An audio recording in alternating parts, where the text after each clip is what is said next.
राकेश की पत्नी को बहुत गुस्सा आता था और वह गुस्से में किसी को कुछ भी बोल देती थी। लेकिन ज्यादा गुस्सा और फालतू बोलने की वजह से कभी-कभी उसके घर वालों को काफी दुर होता था कि उसे इतनी भी समझ नहीं है कि गुस्से में क्या बोलना चाहिए और क्या नहीं बोलना चाहिए। लेकिन गुस्सा करने के बाद जब उसका गुस्सा शांत होता, तब वह आकर माफी भी मांगती कि मेरे से बहुत बड़ी गलती हो गई, मुझे क्षमा करें, आगे से मैं ऐसा बिल्कुल नहीं करूंगी। लेकिन इतना करने के बाद भी उसका गुस्सा कभी खत्म नहीं होता था और वह हर छोटी छोटी बात पर गुस्सा और हर छोटी छोटी बात पर चीजों को काफी गुस्से के बोलना उसकी आदत बन गई थी। उसके गुस्से से उसके घर वाले बहुत परेशान थे और ना चाहते हुए भी इसका इलाज उनको नहीं मिल रहा था।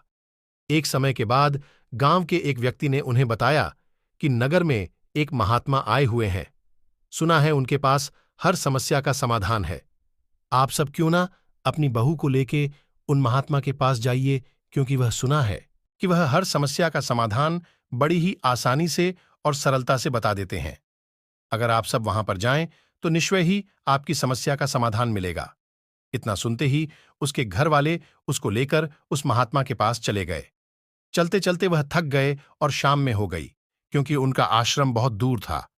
देर शाम होते होते होते वह महात्मा के आश्रम में आखिरकार पहुंच ही गए।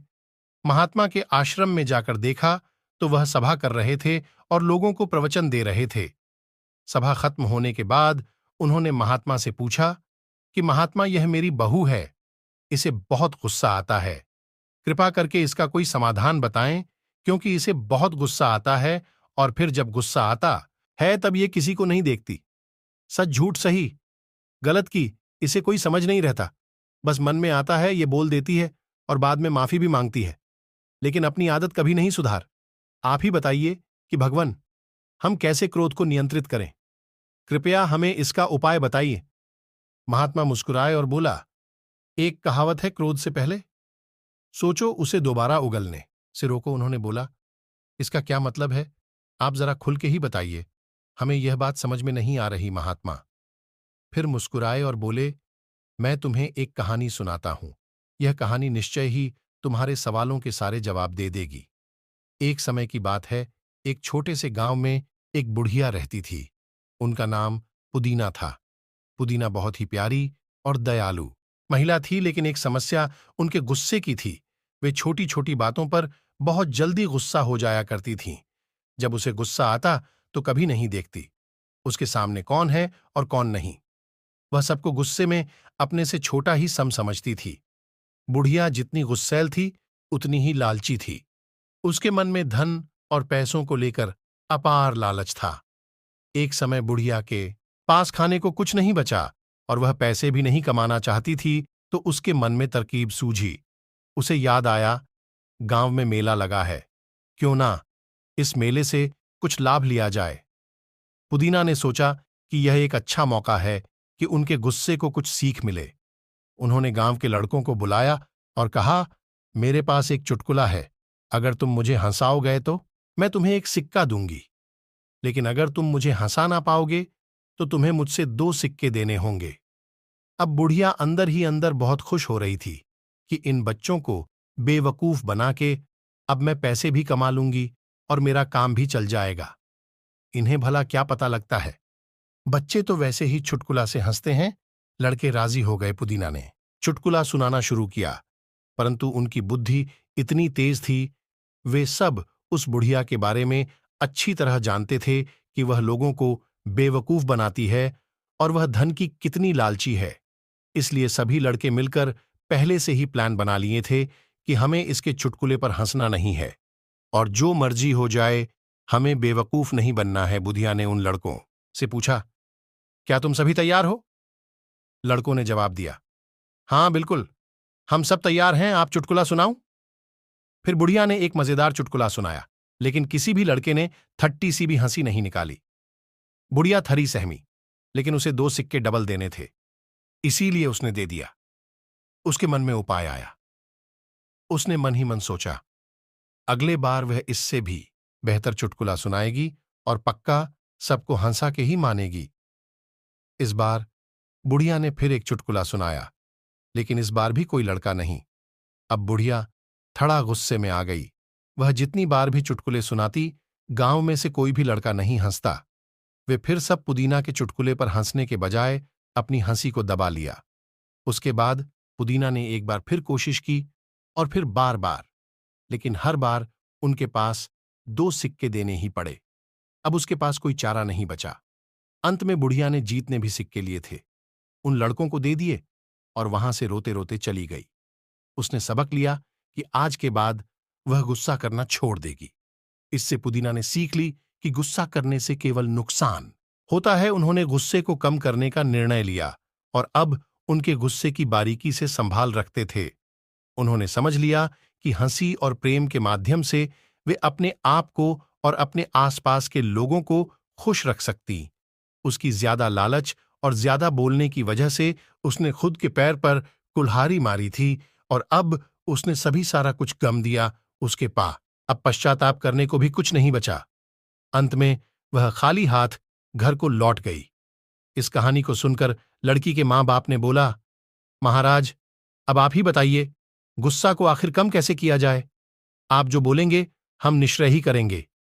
संत ने कहा, अब मैं तुम्हें जो बातें बताने जा रहा हूं उसे तुम पुदीना से सुनो, क्योंकि यह बातें तुम्हारी जिंदगी बदलने वाली है। कम गुस्सा रखने के कई फायदे होते हैं जो हमारे स्वास्थ्य संबंध और मानसिक स्थिति को सुधार सकते हैं। वंग स्वास्थ्य सुधार ज्यादा रखने से हमारे शारीरिक स्वास्थ्य पर बुरा असर पड़ता है। गुस्से के कारण हृदय रोग, उच्च रक्तचाप, मानसिक तनाव और अन्य स्वास्थ्य समस्याएं हो सकती हैं। यह सच है। ज्यादा गुस्सा इंसान को बीमार बना देता है, और ज्यादा गुस्सा करने से इंसान चिड़चिड़ा भी बन जाता है, और एक गुस्से वाला इंसान हमेशा अंदर से बीमार ही रहता है। कम गुस्से से शारीरिक स्वास्थ्य सुधरता है। इसीलिए अगर तुम्हें स्वस्थ रहना है और इन सारी बीमारियों से बचना है तो तुम्हें कम गुस्सा करने की आदत डालनी चाहिए। 2 बेहतर संबंध। अधिक गुस्से से आसपास के लोग हमसे दूर हो जाते हैं। कम गुस्सा रखने से हम अपने परिवार, दोस्त और समाज में अच्छे संबंध बना सकते हैं, क्योंकि गुस्से में हम हमेशा दूसरों की बेइज्जती करते हैं और हम प्यार भरे शब्द उन रिश्तों में नहीं बोल पाते जहां बोलना चाहिए, और जहां पर प्यार भरे शब्द नहीं, वहां पर भला रिश्ता कैसे रहेगा?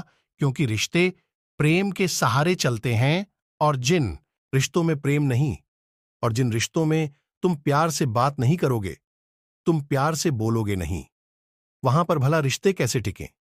इसीलिए रिश्ते को संभालना है तो पहले प्यार से बोलना सीखो।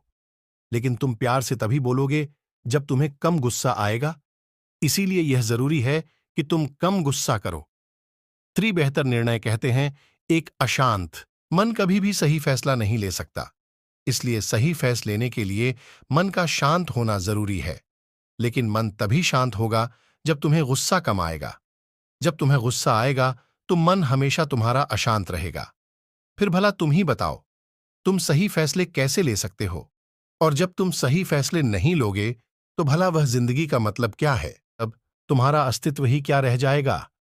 इसीलिए सही फैसले हमारे जिंदगी को बनाते हैं। गुस्से में हम अक्सर उचित निर्णय नहीं ले पाते हैं। कम गुस्सा रखने से हम ठीक से सोच सकते हैं और बेहतर निर्णय ले सकते हैं। 4 मानसिक शांति। जब हम गुस्से में होते हैं तो हमारी मानसिक स्थिति पर अच्छा प्रभाव पड़ता है। कम गुस्सा रखने से हमारी चिंता कम होती है और हमें शांति का अनुभव होता है। ज्यादा गुस्से में होने से हम अक्सर उच्च स्थितियों में नुकसान उठाते हैं। कम गुस्सा रखने से हम अपनी उच्च स्थिति और सम्मान बनाए रख सकते हैं। इन सभी फायदों से स्पष्ट है कि कम गुस्सा रखना हमारे जीवन को कई तरह से सुधार सकता है और हमें एक सकारात्मक और स्वस्थ दिशा में ले जा सकता है। इतना सब सुनने के बाद लड़के ने कहा, मुझे समझ में आ गया कि कम गुस्सा होने के कितने सारे फायदा है। आप अब कृपा करके आप मुझे यह बताइए कि गुस्सा को कम किया कैसे जाए, क्योंकि अभी के लिए यह सवाल जरूरी है। फिर महात्मा ने बोला, तो सुनो। उन्होंने कहा, अभ्यास, ध्यान और चुप रहना। अगर तुम तीनों चीजों को करोगे तो तुम निश्चय ही गुस्से पर विजय पालोगे। जब भी तुम्हें लगे कि तुम गुस्सा करने वाले हो तो तुम बस 10 सेकंड के लिए बोलने से पहले चुप रहो। अपने मन को यही बताओ और समझाओ कि तुम 10 सेकंड तक कुछ नहीं बोलोगे। उसके बाद तुम वहां से हो सके तो चले जाओ गुस्से में। अगर तुम उस जगह को छोड़कर कहीं और चले जाते हो तो तुम निश्चय ही उस पर विजय पालोगे और बिना कुछ बोले तुम वहां जीत जाओगे। और यह तभी होगा जब तुम ध्यान करोगे और जब तुम हर दिन इस बात का प्रयास करोगे। अगर तुम ऐसा कर पाते हो तो तुम्हारी विजय निश्चित है। फिर उस लड़के ने महात्मा का धन्यवाद कहा और वहां से चला गया। उसके जीवन सच में बदल गई। बाकी यह वीडियो आपको कैसी लगी, आप हमें जरूर बताएं। और किसी भी तरह का सवाल है तो आप वह भी हमसे पूछ सकते हैं।